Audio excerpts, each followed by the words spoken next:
কুরতুবী বলেন, যখন কেউ নিশ্চিতভাবে মনে করবেন যে এ ব্যাপারে তিনি ব্যতীত যোগ্য আর কেউ নেই, তখন তাকে ওই পদ বা দায়িত্ব চেয়ে নেওয়া ওয়াজিব হবে। পক্ষান্তরে যদি অন্য কেউ যোগ্য থাকে তবে চেয়ে নেওয়া যাবে না। মিশরে ওই সময় ইউসুফের চাইতে দুর্ভিক্ষ মোকাবেলার যোগ্য আর আমানতদার কেউ ছিল না। বিদায় ইউসুফ উক্ত দায়িত্ব চেয়ে নিয়েছিলেন। আত্মস্বার্থ হাসিল বা পাপ কাজে সাহায্য করা তার উদ্দেশ্য ছিল না। আহলে কিতাবগণের বর্ণনা মতে এই সময় বাদশাহ তাকে কেবল খাদ্য মন্ত্রণালয় নয়, বরং পুরো মিশরের শাসন ক্ষমতা অপূর্ণ করেন এবং বলেন, আমি আপনার চাইতে বড় নই, কেবল সিংহাসন ব্যতীত। ইবনু ইসাকের বর্ণনা মতে এই সময় বাদশাহ তার হাতে মুসলমান হন। এই কথাও বলা হয়েছে যে এই সময় আজিজে মিশর কিতফির মারা যান, ফলে ইউসুফকে উক্ত পদে বসানো হয় এবং তার বিধবা স্ত্রী জুলাইখাকে বাদশাহ ইউসুফের সাথে বিবাহ দেন। জ্ঞান ও যুক্তি একথা মেনে নিলেও কোরআন এ বিষয়ে কিছু বলেনি। যেমন রানী বিলকিসের মুসলমান হওয়া সম্পর্কে কোরআন স্পষ্টভাবে বলে দিয়েছে, সূরা নমল 27/44। যেহেতু কোরআন ও হাদিস এ বিষয়ে কিছু বলেনি, অতএব আমাদের চুপ থাকা উত্তম। আর আহলে কিতাবগণের বর্ণনা বিষয়ে রাসূলের দেওয়া মূল নীতি অনুসরণ করা উচিত যে তাওরাত ও ইনজিল বিষয়ে আমরা তাদের কথা সত্যও বলবো না, মিথ্যাও বলবো না, বরং আমাদের নিকটে শেষ নবীর মাধ্যমে যে বিধান এসেছে কেবল তারই অনুসরণ করব। নবী হিসেবে সুলাইমান আলাইহিস সালাম এর যেমন উদ্দেশ্য ছিল বিলকিসের মুসলমান হওয়া ও তার রাজ্য থেকে শিরক উৎখাত হওয়া, অনুরূপভাবে নবী হিসাবে ইউসুফ আলাইহিস সালামের উদ্দেশ্য থাকতে পারে বাদশাহর মুসলমান হওয়া এবং মিশর থেকে শিরক উৎখাত হওয়া ও সর্বত্র আল্লাহর বিধান প্রতিষ্ঠিত হওয়া। বাদশাহ যখন তার ভক্ত ও অনুরক্ত ছিলেন এবং নিজের বাদশাহী তাকে সুপর্দ করেছিলেন, তখন ধরে নেওয়া যায় যে তিনি শিরকি ধ্যান ধারণা পরিত্যাগ করে তাওহীদের অনুসারী হয়েছিলেন এবং ইউসুফকে নবী হিসেবে স্বীকার করে তার শরিয়াতের অনুসারী হয়ে বাকি জীবন কাটিয়েছিলেন। আল্লাহ সর্বাধিক অবগত। এভাবে আল্লাহর ইচ্ছায় ইউসুফ আলাইহিস সালাম মিশরের সর্বোচ্চ সসম্মানে বরিত হলেন এবং অন্ধকূপে হারিয়ে যাওয়া ইউসুফ পুনরায় দীপ্ত সূর্যের ন্যায় পৃথিবীতে বিকশিত হয়ে উঠলেন। আল্লাহ বলেন, অর্থাৎ এমনিভাবে আমি ইউসুফকে সে দেশে প্রতিষ্ঠা দান করি, সে তথায় যেখানে ইচ্ছা স্থান করে নিতে পারত। আমি আমার রহমত যাকে ইচ্ছা তাকে পৌঁছে দিয়ে থাকি এবং আমি সৎ কর্মশীলদের প্রতিদান বিনষ্ট করি না। সূরা ইউসুফ 12/56। উপরোক্ত আয়াতে স্পষ্ট ইঙ্গিত রয়েছে ইউসুফের সর্বোচ্চ ক্ষমতার অধিকারী হওয়ার এবং মিশরের সর্বোচ্চ বিধান জারি করার। ইবনু কাসির বলেন, এই সময় তিনি দ্বীনি ও দুনিয়াবি উভয় ক্ষমতার অধিকারী ছিলেন। ইউসুফের দক্ষ শাসন ও দুর্ভিক্ষ মোকাবেলায় অপূর্ব ব্যবস্থাপনা। সুদ্দি, ইবনু ইসাক, ইবনু কাসির প্রমুখ বিদ্বানগণ ইসরায়েলি রেওয়াত সময়ের ভিত্তিতে যে বিবরণ দিয়েছেন তার সার কথা এই যে ইউসুফ আলাইহিস সালাম এর হাতে মিশরের শাসনভার অর্পিত হওয়ার পর স্বপ্নের ব্যাখ্যা অনুযায়ী প্রথম 7 বছর সমগ্র দেশে ব্যাপক ফসল উৎপন্ন হয়। ইউসুফ আলাইহিস সালাম এর নির্দেশক্রমে উদ্বৃত্ত ফসলের বৃহদাংশ সঞ্চিত রাখা হয়। এতে বোঝা যায় যে আধুনিক কালের এলএসডি সিএসডি খাদ্য গুদামের অভিযাত্রা বিগত দিনে ইউসুফ আলাইহিস সালাম এর মাধ্যমে শুরু হয়েছিল। এরপরে স্বপ্নের দ্বিতীয় অংশের বাস্তবতা শুরু হয় এবং দেশে ব্যাপক দুর্ভিক্ষ দেখা দেয়। তিনি জানতেন যে এই দুর্ভিক্ষ 7 বছর স্থায়ী হবে এবং আশেপাশের রাজ্যসমূহে বিস্তৃত হবে। তাই সংরক্ষিত খাদ্যশস্য ও সতর্কতার সাথে ব্যয় করা শুরু করলেন। তিনি ফ্রি বিতরণ না করে স্বল্প মূল্যে খাদ্য বিতরণের সিদ্ধান্ত নেন। সেই সাথে মাথা প্রতি খাদ্য বিতরণের একটা নির্দিষ্ট পরিমাণ নির্ধারণ করে দেন। তার আগাম হুঁশিয়ারি মোতাবেক মিশরীয় জনগণের অধিকাংশের বাড়িতে সঞ্চিত খাদ্যশস্য মজুদ ছিল। ফলে পার্শ্ববর্তী দুর্ভিক্ষ পীড়িত রাজ্যসমূহ থেকে দলে দলে লোকেরা মিশরে আসতে শুরু করে। ইউসুফ আলাইহিস সালাম তাদের প্রত্যেককে বছরে 1 উট বোঝাই খাদ্যশস্য স্বল্প মূল্যের বিনিময়ে প্রদানের নির্দেশ দেন। অতীব গুরুত্বপূর্ণ বিষয় হওয়ার কারণে খাদ্য বিতরণের তদারকি ইউসুফ আলাইহিস সালাম নিজেই করতেন। এতে ধরে নেওয়া যায় যে খাদ্যশস্য সরকারি রেশনের প্রথা বিশ্বে প্রথম ইউসুফ আলাইহিসসালামের হাতেই শুরু হয়। ভাইদের মিশরে আগমন। মিশরের দুর্ভিক্ষ যে দেশের সীমানা পেরিয়ে পার্শ্ববর্তী দূর দূরান্ত এলাকা সমূহে বিস্তৃত হয়, ইব্রাহিম, ইসাক ও ইয়াকুবের আবাসভূমি ক্যানআনও দুর্ভিক্ষের করাল ঘাসে পতিত হয়। ফলে ইয়াকুবের পরিবারও অনটন দেখা দেয়। এই সময় ইয়াকুব আলাইহিসসালাম এর কানে এ খবর পৌঁছে যায় যে মিশরের নতুন বাদশাহ অত্যন্ত সৎ ও দয়ালু। তিনি স্বল্প মূল্যে 1 উট পরিমাণ খাদ্যশস্য অভাবী ব্যক্তিদের মধ্যে বিতরণ করছেন। এই খবর শুনে তিনি পুত্রদের বললেন, তোমরাও মিশরে গিয়ে খাদ্যশস্য নিয়ে এসো। সে মতে 10 বাই 10টি উট নিয়ে রওনা হয়ে গেল। বৃদ্ধ পিতার খেদমত ও বাড়ির দেখাশোনার জন্য ছোট ভাই বেনিয়ামিন একাকী রয়ে গেল। ক্যানআন থেকে মিশরের রাজধানী প্রায় 250 মাইলের ব্যবধান। যথাসময়ে 10 ভাই ক্যানআন থেকে মিশরে উপস্থিত হলো। ইউসুফ আলাইহিসসালাম তাদেরকে চিনে ফেললেন, কিন্তু তারা তাকে চিনতে পারেননি, যেমন আল্লাহ বলেন। অর্থাৎ ইউসুফের ভাইয়েরা আগমন করলো এবং তার কাছে উপস্থিত হলো। ইউসুফ তাদেরকে চিনতে পারলো, কিন্তু তারা তাকে চিনতে পারেনি। সূরা ইউসুফ 12/58। ইউসুফের কৌশল অবলম্বন ও বেনিয়ামিনের মিশর আগমন। সুদ্দি ও অন্যান্যদের বরাতে কুরতুবী ও ইবনু কাসির বর্ণনা করেন যে 10 ভাই দরবারে পৌঁছলে ইউসুফ আলাইহিসসালাম তাদেরকে দূরভাষের মাধ্যমে এমনভাবে জিজ্ঞাসাবাদ করেন যেমন অচেনা লোকদের করা হয়। উদ্দেশ্য ছিল তাদের সম্পর্কে নিশ্চিত হওয়া এবং পিতা ইয়াকুব ও ছোট ভাই বেনিয়ামিনের বর্তমান অবস্থা জেনে নেওয়া। যেমন তিনি জিজ্ঞেস করেন, তোমরা ভিন্নভাষী এবং ভিনদেশী, আমরা কিভাবে বুঝবো যে তোমরা শত্রুর গুপ্তচর নও? তারা বলল, আল্লাহর কসম, আমরা গুপ্তচর নই, আমরা আল্লাহর নবী ইয়াকুব আলাইহিসসালাম এর সন্তান। তিনি ক্যানআনে বসবাস করেন। অভাবের তাড়নায় তার নির্দেশে সুদূর পথ অতিক্রম করে আপনার কাছে এসেছি আপনার সুনাম সুখ্যাতি শুনে। যদি আপনি আমাদের সন্দেহবশে গ্রেফতার করেন অথবা শূন্য হাতে ফিরিয়ে দেন, তাহলে আমাদের অতি বৃদ্ধ পিতা ও মাতা ও আমাদের 10 ভাইয়ের পরিবার না খেয়ে মারা পড়বে। একথা শুনে ইউসুফের হৃদয় উতলে উঠল, কিন্তু অতি কষ্টে বুকে পাষাণ চেপে রেখে বললেন, তোমাদের পিতার আরো কোনো সন্তান আছে কি? তারা বলল, আমরা 12 ভাই ছিলাম, তন্মধ্যে 1 ভাই ইউসুফ ছোটবেলায় জঙ্গলে হারিয়ে গেছে। আমাদের পিতা তাকে সর্বাধিক স্নেহ করতেন। অতঃপর তার সহোদর সবার ছোট ভাই বেনিয়ামিন এখন বাড়িতে আছে পিতাকে দেখাশোনার জন্য। সব কথা শুনে নিশ্চিত হবার পর ইউসুফ আলাইহিসসালাম তাদেরকে রাজকীয় মেহমানের মর্যাদায় রাখার এবং যথারীতি খাদ্যশস্য প্রদানের নির্দেশ দিলেন। অতঃপর বিদায়ের সময় তাদের বললেন, পুনরায় আসার সময় তোমরা তোমাদের ছোট ভাইটিকেও সাথে নিয়ে এসো। এই বিষয়ে কোরআনী বর্ণনা নিম্নরূপ। অতঃপর ইউসুফ যখন তাদের রসদ সমূহ প্রস্তুত করে দিল, তখন বলল, তোমাদের বৈমাত্র ভাইকে আমার কাছে নিয়ে এসো।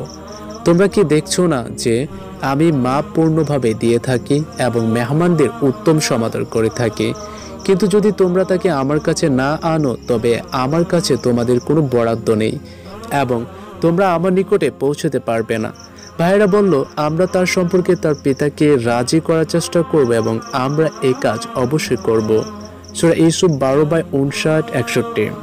এরপর ইউসুফ আলাইহিসসালাম কৌশল অবলম্বন করলেন, কেননা তিনি বুঝতে পেরেছিলেন যে 10টি উটের সমপরিমাণ খাদ্যমূল্য সংগ্রহ করতে ভাইদের সামর্থ্য নাও হতে পারে, অথচ ছোট ভাইকে আনা প্রয়োজন। সে কারণ তিনি কর্মচারীদের বলে দিলেন, খাদ্যমূল্য বাবদ তাদের দেওয়া অর্থ তাদের কোনো একটি বস্তার মধ্যে ভরে দিতে, যাতে বাড়ি গিয়ে উক্ত টাকা নিয়ে আবার তারা চলে আসতে পারে। এই বিষয়ে কোরআনী বর্ণনা নিম্নরূপ। অর্থাৎ ইউসুফ তার কর্মচারীদের বলল, তাদের পণ্যমূল্য তাদের রসদপত্রের মধ্যে রেখে দাও, যাতে গৃহে পৌঁছে তারা তা বুঝতে পারে, সম্ভবত তারা পুনরায় আসবে। সূরা ইউসুফ 12/62। ইউসুফের ভাইয়েরা যথাসময়ে বাড়ি ফিরে এলো। বস্তা খুলে পণ্যমূল্য ফেরত পেয়ে তারা আনন্দে উৎফুল্ল হয়ে উঠল। তারা এটাকে তাদের প্রতি আজিজে মিশরের বিশেষ অনুগ্রহ বলে ধারণা করলো। এখানে তারা পিতাকে বলল, আব্বা, আমরা যখন পণ্যমূল্য পেয়ে গেছি, তখন আমরা 70 পুনরায় মিশরে যাব। তবে মিশররাজ আমাদেরকে একটি শর্ত দিয়েছেন যে এবারে যাওয়ার সময় ছোট ভাই বেনিয়ামিনকে নিয়ে যেতে হবে। তাকে ছেড়ে গেলে খাদ্যশস্য দেবেন না বলে তিনি স্পষ্টভাবে বলে দিয়েছেন। অতএব আপনি তাকে আমাদের সাথে যাবার অনুমতি দিন। জবাবে পিতা ইয়াকুব আলাইহিস সালাম বললেন, তার সম্পর্কে তোমাদের কিভাবে বিশ্বাস করব? ইতিপূর্বে তোমরা তার ভাই ইউসুফ সম্পর্কে বিশ্বাস ভঙ্গ করেছ। অতঃপর পরিবারের অভাব অনটনের কথা ভেবে তাদের কাছ থেকে অঙ্গীকার নিয়ে তিনি বেনিয়ামিনকে তাদের সাথে যাবার অনুমতি দিলেন। ঘটনাটি কোরআনের ভাষায় নিম্নরূপ, অর্থাৎ অতঃপর তারা যখন তাদের পিতার কাছে ফিরে এলো তখন বলল, হে আমাদের পিতা, আমাদের জন্য খাদ্যশস্যের বরাদ্দ নিষিদ্ধ করা হয়েছে। অতএব আপনি আমাদের সাথে আমাদের ভাইকে প্রেরণ করুন, যাতে আমরা খাদ্যশস্যের বরাদ্দ আনতে পারি। আমরা অবশ্যই তার পুরোপুরি হেফাজত করব। পিতা বললেন, আমি কি তার সম্পর্কে তোমাদের সেইরূপ বিশ্বাস করব যেরূপ বিশ্বাস ইতিপূর্বে তার ভাই সম্পর্কে করেছিলাম? অতএব আল্লাহ উত্তম হেফাজতকারী এবং তিনি সর্বাধিক দয়ালু। অতঃপর যখন তারা পণ্য সম্ভার খুলল তখন দেখতে পেল যে তাদেরকে তাদের পণ্যমূল্য ফেরত দেওয়া হয়েছে। তারা আনন্দে বলে উঠল, হে আমাদের পিতা, আমরা আর কি চাইতে পারি? এই তো আমাদের দেওয়া পণ্যমূল্য আমাদেরকে ফিরিয়ে দেওয়া হয়েছে। এখন আমরা আবার আমাদের পরিবারের জন্য খাদ্যশস্য আনব। আমরা আমাদের ভাইয়ের হেফাজত করবে এবং 1 উট খাদ্যশস্য বেশি আনতে পারবো এবং ওই বরাদ্দটা খুবই সহজ। পিতা বললেন, তাকে তোমাদের সাথে পাঠাবো না যতক্ষণ না তোমরা আমার নিকটে আল্লাহর নামে অঙ্গীকার করো যে তাকে অবশ্যই আমার কাছে পৌঁছে দেবে। অবশ্যই যদি তোমরা একান্তইভাবে অসহায় হয়ে পড়ো তবে সে কথা স্বতন্ত্র। অতঃপর যখন সবাই তাকে অঙ্গীকার দিল তখন তিনি বললেন, আমাদের মধ্যে যে কথা হলো সে ব্যাপারে আল্লাহ মধ্যস্থ রইলেন। সূরা ইউসুফ 12/63-66। উপরে আলোচনায় মনে হচ্ছে যে 10 ভাই বাড়ি এসে প্রথমে তাদের পিতার কাছে বেনিয়ামিনকে নিয়ে যাবার ব্যাপারে দরবার করেছে, অথচ তারা ভালো করে জানতো যে এই প্রস্তাবে পিতা কখনোই রাজি হবেন না। দীর্ঘদিন পরে বাড়ি ফিরে অভাবের সংসার প্রথমে খাদ্যশস্যর বস্তা না খুলে বৃদ্ধ পিতার অসন্তুষ্টি উদ্রেককারী বিষয় নিয়ে কথা বলবে, এটা ভাবা যায় না। পণ্যমূল্য ফেরত পাওয়ায় খুশির মুহূর্তে বরং এরূপ প্রস্তাব দেওয়াটা যুক্তিসম্মত। উল্লেখ্য যে কোরআনী বর্ণনায় আগপেছ হওয়াতেও ঘটনার আগপেছ হওয়া জরুরি নয়। যেমন মুসা আলাইহিস সালামের কওমের গাবি কুরবানির ঘটনা বর্ণনা সূরা বাকারা 67-71 নম্বর আয়াতের শেষে ঘটনার কারণ ও সূত্র বর্ণনা করা হয়েছে। সূরা বাকারা 72-73 এমন বিবরণ কোরআনের বিভিন্ন স্থানে পাওয়া যায়। এখানেও সেটা হয়েছে বলে অনুমিত হয়। ছেলেদের কাছ থেকে অঙ্গীকার নিয়ে বেনিয়ামিনকে তাদের সাথে পাঠাবার ব্যাপারে সম্মত হওয়ার পর পিতা ইয়াকুব আলাইহিস সালাম পরিষ্কারভাবে বলেন, আল্লাহই উত্তম হেফাজতকারী। সূরা ইউসুফ 12/64। অর্থাৎ তিনি বেনিয়ামিনকে আল্লাহর হাতে সুপর্দ করলেন। আল্লাহ তার বান্দা এই আকুতি শুনলেন। অতঃপর ইয়াকুব আলাইহিস সালাম ছেলেদেরকে কিছু উপদেশ দেন যার মধ্যে তার বাস্তব বুদ্ধি ও দূরদর্শিতার প্রতিফলন ঘটেছে। তিনি তাদেরকে একসাথে একই প্রবেশদ্বার দিয়ে মিশরের রাজধানীতে প্রবেশ করতে নিষেধ করেন, বরং তাদেরকে পৃথক পৃথকভাবে বিভিন্ন দরজা দিয়ে শহরে প্রবেশ করতে বলেন। কেননা তিনি ভেবেছিলেন যে একই পিতার সন্তান সুন্দর ও সুঠামদেহী 11 জন ভিনদেশীকে একত্রে এক দরজা দিয়ে প্রবেশ করতে দেখলে অনেকে মন্দ কিছু সন্দেহ করবে। দ্বিতীয়ত, প্রথমবার সফরে মিশররাজ তাদের প্রতি যে রাজকীয় মেহমানদারি প্রদর্শন করেছেন তাতে অনেকের মনে হিংসা জেগে থাকতে পারে এবং তারা তাদের ক্ষতি করতে পারে। তৃতীয়ত, তাদের প্রতি অন্যদের কুদৃষ্টি লাগতে পারে। বিষয়টি আল্লাহ বর্ণনা করেন এভাবে, অর্থাৎ ইয়াকুব বললেন, হে আমার সন্তানেরা, তোমরা সবাই একই দরজা দিয়ে প্রবেশ করো না, বরং পৃথক পৃথক দরজা দিয়ে প্রবেশ করো। তবে আল্লাহ থেকে আমি তোমাদের রক্ষা করতে পারি না। আল্লাহ ব্যতীত কারো হুকুম চলে না, তার উপরে আমি ভরসা করি এবং তার উপরে ভরসা করা উচিত সকল ভরসাকারীর। সূরা ইউসুফ 12/67 নম্বর আয়াত। অতঃপর পিতার নিকট থেকে বিদায় নিয়ে বেনিয়ামিন সহ 11 ভাই 11টি উট নিয়ে মিশরের পথে যাত্রা করল। পথিমধ্যে তাদের কোনরূপ বাধা বিঘ্ন ঘটেনি। মিশরে পৌঁছে তারা পিতার উপদেশ মতে বিভিন্ন দরজা দিয়ে পৃথক পৃথকভাবে শহরে প্রবেশ করল। ইয়াকুবের এই পরামর্শ ছিল পিতৃসুলভ স্নেহ মমতা হতে উৎসারিত, যার ফল সন্তানেরা পেয়েছে। তারা কারো হিংসার শিকার হয়নি কিংবা কারো বদনজরে পড়েনি। কিন্তু এরপরেও আল্লাহর পূর্ব নির্ধারিত তাকদীর কার্যকর হয়েছে। বেনিয়ামিন চুরির মিথ্যা অপবাদে গ্রেফতার হয়ে যায়, যা ছিল ইয়াকুবের জন্য দ্বিতীয়বার সবচেয়ে বড় আঘাত। কিন্তু এটা ইয়াকুবের দোয়ার পরিপন্থী ছিল না, কেননা তিনি বলেছিলেন, আল্লাহ থেকে আমি তোমাদের রক্ষা করতে পারি না, আল্লাহ ব্যতীত কার হুকুম চলে না। সূরা ইউসুফ 12/67 নম্বর আয়াত। অতএব পিতার নির্দেশ পালন করলেও তারা আল্লাহর পূর্ণ নির্ধারণ বা তাকদীরকে এড়াতে পারেনি। আর সে তাকদীরের ফলে ইয়াকুব আলাইহিস সালাম তার হারানো 2 সন্তানকে একত্রে ফিরে পান। ইয়াকুবের গভীর জ্ঞানের প্রশংসা করে আল্লাহ বলেন, অর্থাৎ ইয়াকুব বিশেষ জ্ঞানের অধিকারী ছিলেন, যা আমি তাকে দান করেছিলাম, কিন্তু অধিকাংশ লোক তা জানে না। সূরা ইউসুফ 12/68 নম্বর আয়াত। বলা বাহুল্য, ইয়াকুবের সেই ইলম ছিল আল্লাহর সত্তা ও তার গুণাবলীর ইলম, আল্লাহর অতুলনীয় ক্ষমতার ইলম। আর এটাই হলো মারিফাত বা দিব্য জ্ঞান, যা সূক্ষ্মদর্শী মুত্তাকি আলেমগণ লাভ করে থাকেন। সেজন্য তিনি নিজের দেওয়া কৌশলের উপরে নির্ভর না করে আল্লাহর উপরে ভরসা করেন এবং তার উপরে ছেলেদের ন্যস্ত করেন। সে কারণে আল্লাহ তার নিজস্ব কৌশল প্রয়োগ করে ছেলেদেরকে সসম্মানে পিতার কোলে ফিরিয়ে দেন। ফালিল্লাহিল হামদ।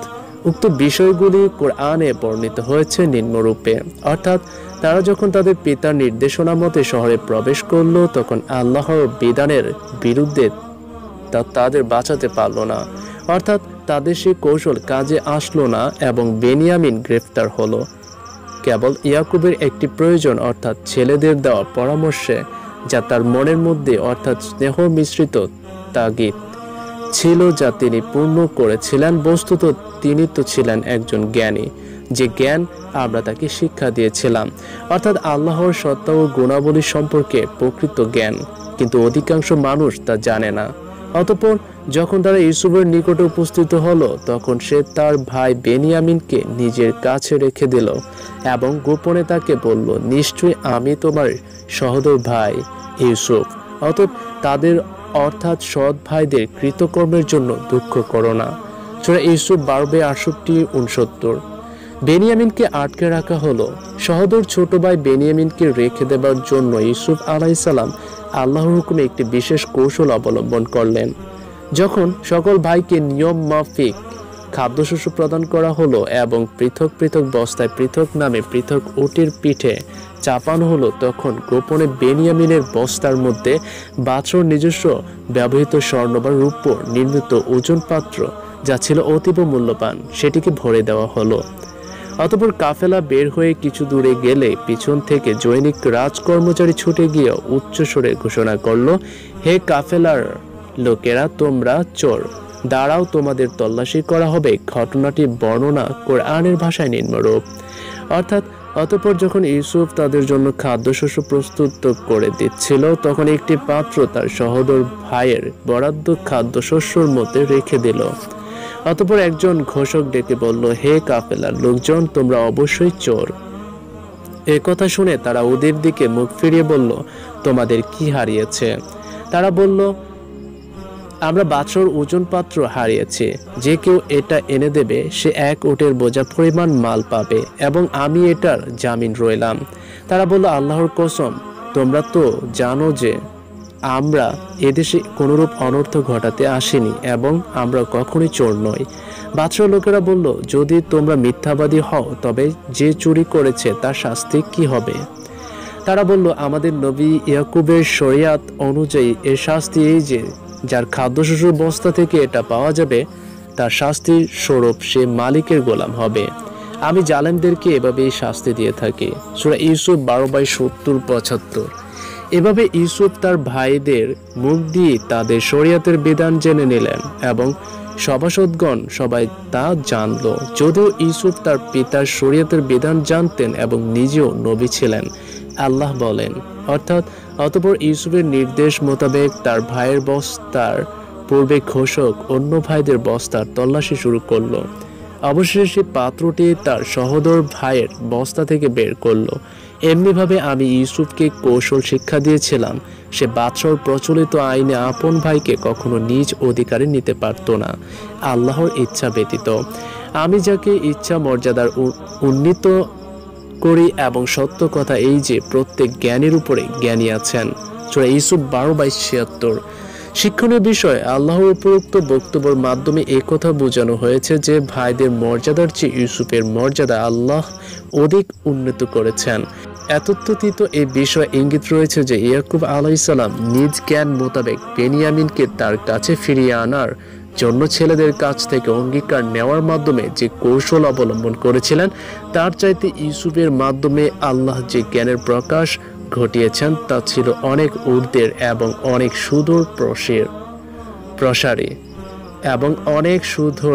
প্রসারী। কেননা এর ফলে পরবর্তী ইয়াকুব আলাইহিস সালাম সব ছেলেদের নিয়ে সপরিবারে মিশরে উচ্চ সম্মান নিয়ে আগমনের সুযোগ পান। প্রশ্ন হতে পারে যে ইউসুফ আলাইহিস সালাম বেনিয়ামিনকে চোর বানিয়ে নিজের কাছে রেখে দেবার মতো নিষ্ঠুর পন্থা বেছে নিলেন কেন? তাছাড়া এর দ্বারা তার বৃদ্ধ পিতা ইয়াকুব আলাইহিস সালাম যে আরো বেশি মনোকষ্ট পাবেন তা তো তিনি জানতেন। তিনি এটাও জানতেন যে তাকে হারিয়ে শোকে দুঃখে তার পিতা কাতর হয়ে আছেন। এই প্রশ্নের জবাব আল্লাহ নিজেই দিয়েছেন যে আমি ইউসুফকে এই কৌশল শিক্ষা দিয়েছিলাম, নইলে বাদশাহর প্রচলিত আইনে আপন ভাইকে যে কখনো নিজ অধিকার নিতে পারত না। সূরা ইউসুফ 12-76। অতএব আল্লাহর হুকুমে ইউসুফ এই কাজ করেছিলেন, এখানে তার নিজের কিছুই করা ছিল না। একটি সাধারণ নীতি এখানে জানিয়ে দেওয়া হয়েছে যে প্রত্যেক জ্ঞানীর উপরে জ্ঞানী আছেন, অতএব মানুষ যেন তার জ্ঞানের বড়াই না করে। ইবনে আব্বাস রাদিয়াল্লাহু আনহু বলেন, এখানে আল্লাহকে সর্বোচ্চ জ্ঞানের অধিকারী বলে বোঝানো হয়েছে। কুরতুবী, বেনিয়ামিনকে ফিরে নেবার জন্য ভাইদের প্রচেষ্টা। চোর হিসেবে বিদেশে গ্রেফতার হওয়া ও গোলামির শৃঙ্খলে আবদ্ধ হওয়ার মতো লজ্জাকর ঘটনায় প্রত্যেক ভাই বিস্ময়ে ভীমর হয়ে পড়েছিল। স্বয়ং বেনিয়ামিনও এই জন্য প্রস্তুত ছিল না, তবে তার মনে এতটুকু সান্ত্বনা ছিল যে সে তার ভাইয়ের কাছে থাকবে। কিন্তু চুরির মতো অপবাদ সহ্য করা নিঃসন্দেহে কষ্টদায়ক ছিল। কিন্তু বিদেশ বিভুঁয়ে ভিন্ন রাজ্য, তাদের কিছু করাও ছিল না। অবশেষে সকলে মিলে বাদশাহর কাছে গিয়ে অনুরোধ করার সিদ্ধান্ত নিল। তারা গিয়ে বাদশাহকে বলল, আমাদের যিনি বৃদ্ধ পিতা আছেন, ছোট ছেলেটি তার অতীব প্রিয়। এর বিচ্ছেদের বেদনা তিনি সইতে পারবেন না, তাই আমাদের অনুরোধ আপনি তার বদলে আমাদের একজনকে রেখে দিন। কিন্তু বাদশাহ ইউসুফ তাতে রাজি হলেন না। তিনি বললেন, যার কাছে মাল পাওয়া গেছে তাকে বাদ দিয়ে অন্যকে গ্রেফতার করা আইন সিদ্ধ নয়। শত অনুনয় বিনয় কাজ না হওয়ার অবশেষে মনের ক্ষেত প্রকাশ করে তাদের কেউ বলে ফেলল যে সে যদি চুরি করে থাকে তবে এতে আর আশ্চর্যের কি আছে, ওর ভাইও ইতিপূর্বে চুরি করেছিল। এর দ্বারা তারা বোঝাতে চেয়েছিল যে আমরা 10 ভাই ঠিক আছি, ওরা 2 সহোদর ভাই চোর। নাউজুবিল্লাহ।